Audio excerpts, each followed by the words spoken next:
World Combat Sports. Hello, everyone, and thanks for tuning in. Yes, we have a dynamite topic of discussion today, and it is the fact that Tyson Fury has brought to the media that him and WBC world title holder Deontay Wilder has been in talks, and it's about 99% processed. That is music. That is a euphony that I can look forward to hearing in the media. And the reason why I say that, the previous months, we basically heard the retreading, the regurgitated nonsense, the buffoonery from Hearns and Joshua. Yes, I call them by their last name because pretty much those who follow the sport understands who I'm mentioning. Now, I have to make note and help you understand that why this bout is so significant. Over the past months, you know about the money that was offered, the lowball offers, of 12.5 million and then, exceeding up to 15 million flat rate, which to many was a abhorrent, lowball offer to begin with. And then you mentioned, the Anthony Joshua, who is not well versed in the media, who's quite a tyro to many, which is a novice when it comes to speaking for himself about very specific topics that represents him as a fighter. And he basically requested the 50 million, which he turned down. In many aspects, he's being identified as one of the biggest duckers in boxing history. Now, how does this relate to what's been going on, to what I'm talking about today? Because this significant bout between Deontay Wilder and Tyson Fury will do good numbers. But make note that Tyson Fury is due to face Francesco Pianeta. If he's successful and victorious, he will then, rumor mill, not official yet, possibly face Deontay Wilder near the year's end, possibly November, December.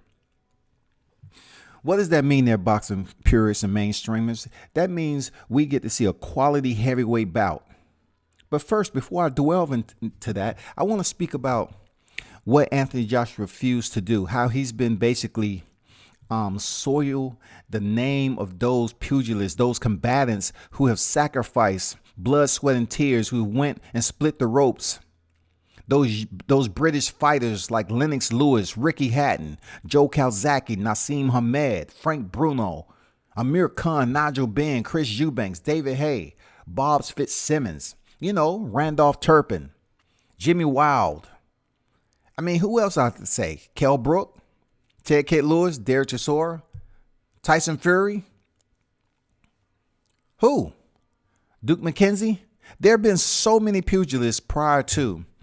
The Anthony Joshua is so egotistical and believing that it's all about the money and not the legacy, that he's basically destroying and shredding his legacy. And I say to all those who are co-signing and chaperoning this behavior, you're just as wrong. For those of you that are close in proximity and not really providing him an earful of how he's cutting himself short and basically deteriorating any type of respect amongst his compeers, then you're absolutely wrong too. But what is great about hearing Deontay Wilder and Tyson Fury matchup is that both of these individuals are considered to have two of the most awkward styles that we've seen. You know what it is. If you watch boxing, you have a clear understanding. When you read on social media, they speak of Deontay Wilder as a windmilling, looping, unbalanced type of 6'7" pugilist, which, look, I consider him as a guy who I've said before is the ugly Picasso. He is a picture for which has a lot of value. People don't appreciate it, but they will when it's all over.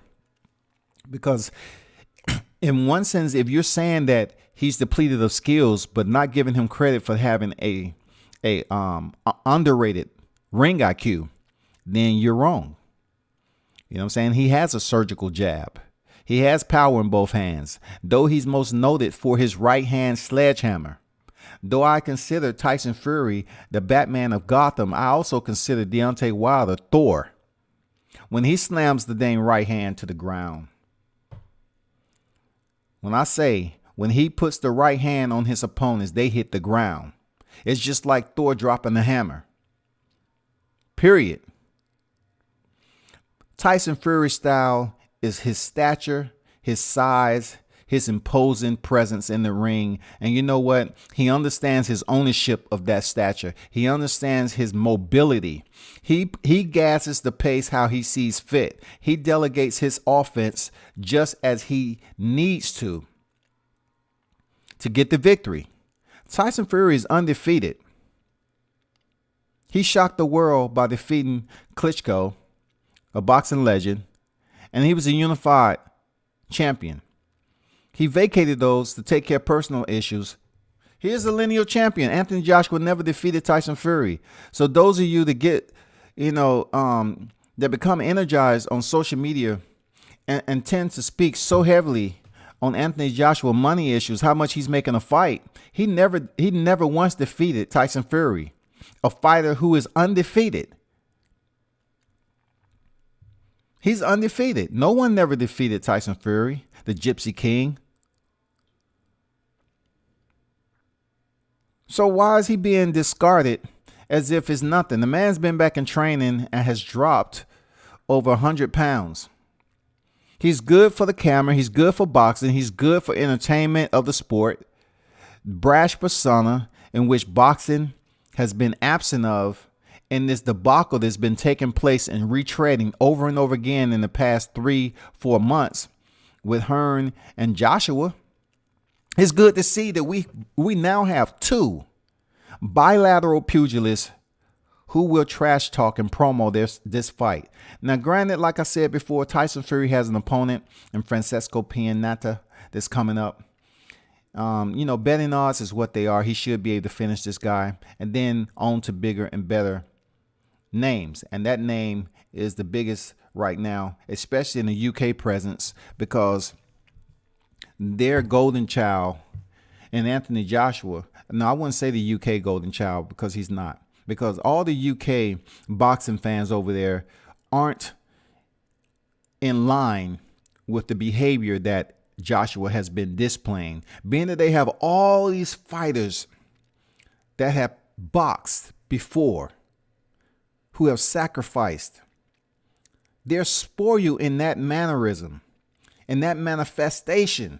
That's what they're looking at. And they're seeing Joshua to say, no, you're not emulating that correctly. You're not representing the name accordingly. You're representing a country, and you're not doing that. I don't care how much money you're making. I really don't care about the pyrotechnics, the light show, the levitating stages. You shadow boxing in a white robe, attempted to portray to your UK boxing fans that you're this Ali-esque type fighter. You're not. You have not the credentials, nor have you even come close to earning that stature. Neither will any time in your post-fight career will anyone look back and say, you know what, Anthony Joshua, he was the greatest. It's not going to happen. Because all you're going to be remembered as is a fighter who refused to fight his compeer and represent his country accordingly. Fighters before you, like Lennox Lewis, has mentioned that you should step out and breach the borders of your country and step into the ring elsewhere. You're not going to respect someone like Lennox Lewis, who's a unified champion himself, who held all the belts. You're not going to respect that knowledge. Then, therefore, you must face the consequences of your actions, there, Anthony Joshua. You must now sit back, and be irrelevant, a non-talking point. If this fight with Tyson Fury and Deontay Wilder is anchored in negotiation, which it is, and it's official, they will be the talk of boxing come the end of the year. Your fight with Povetkin, no one truly cares about a repeat offender who isn't in his prime and is a superannuated fighter, will be on that particular night 39 years the elder. So therefore, you're facing another older fighter who is past his prime, but yet you're refuting to face one who is. and that is the bronze bomber Deontay Wilder. It's facts there, Tyson. It's facts there, Anthony Joshua. Those facts is something that you have to live with. It's gonna leave you irritated each and every time someone in the media holds you accountable. We seen your interview while you was in the NYC, and you was very, very shaken. Your anxiety was just exuding like no other there, Anthony Joshua. You was very uncomfortable, agitated, ill-tempered. And you actually made mention that Deontay Wilder, have to understand fantasy from reality. And you should have been basically placing that in your own mental toolbox, your recall memory. You should catalog your own words, because you're living in a fantasy if you believe that signing on 3-fight deal for $100 million and then you turn around and sign a 2-fight Wembley deal. Who cares? You're fighting Alexander Povetkin in Wembley. Who cares? And you're refusing to basically sit down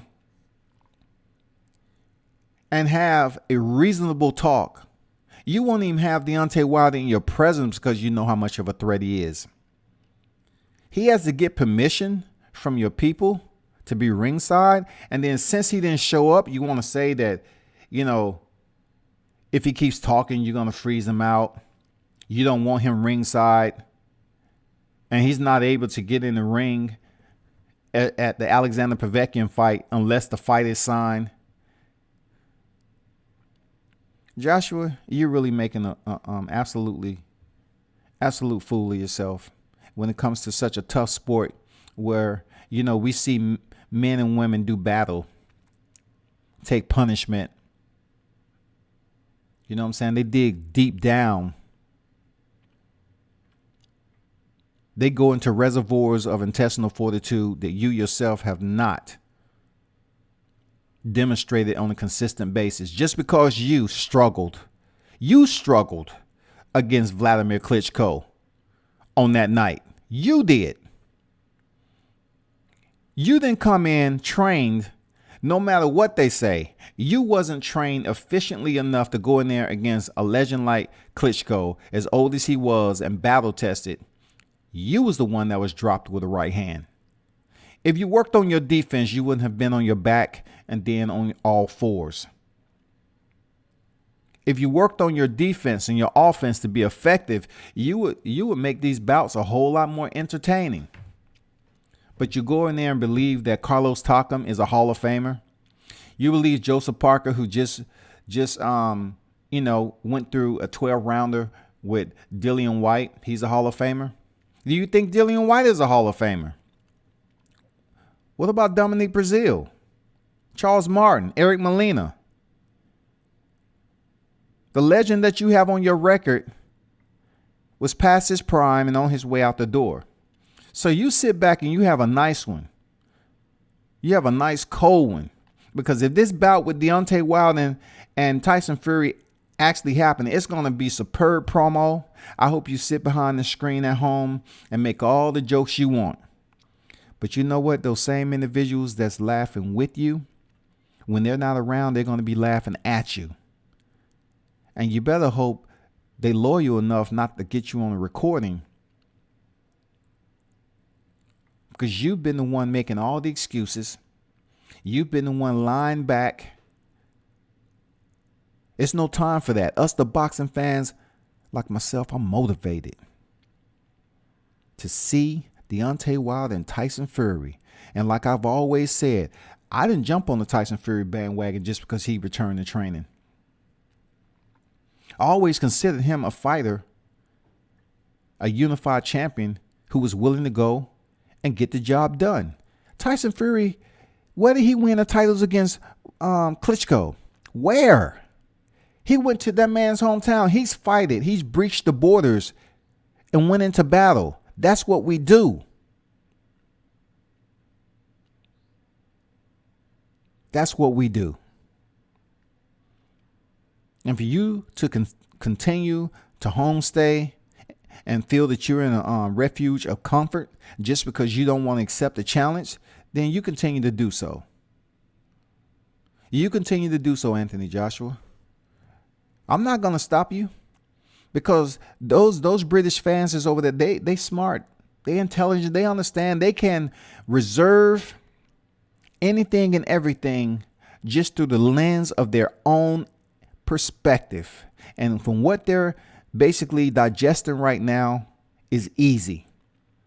That you are not stepping up to the plate and sticking to whatever code of ethics as a fighter have. Not one that's in the pamphlets, not one that you receive when you walk through the door to basically become an amateur and then transition to the professional. No, we're talking intestinal fortitude. We're talking about courage, bravery. We're talking about honoring those before you. We're talking about representing your country beneath the umbra of your colors, your flag. That's what I'm talking about. So salute to the bronze bomber, U.S. heavyweight, WBC title holder Deontay Wilder, and lineal champion, former unified Tyson, Gypsy King Fury, for having negotiations and doing this like it's supposed to be. We respect you.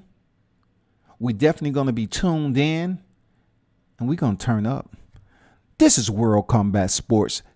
Thank you all for tuning in. Be sure to follow me on all social media networks, and also subscribe to my YouTube channel and smash that bell icon, so once I submit a video, you can get the notifications and we can continue to grow this team. I thank you very much for all your support, and then we shall talk again.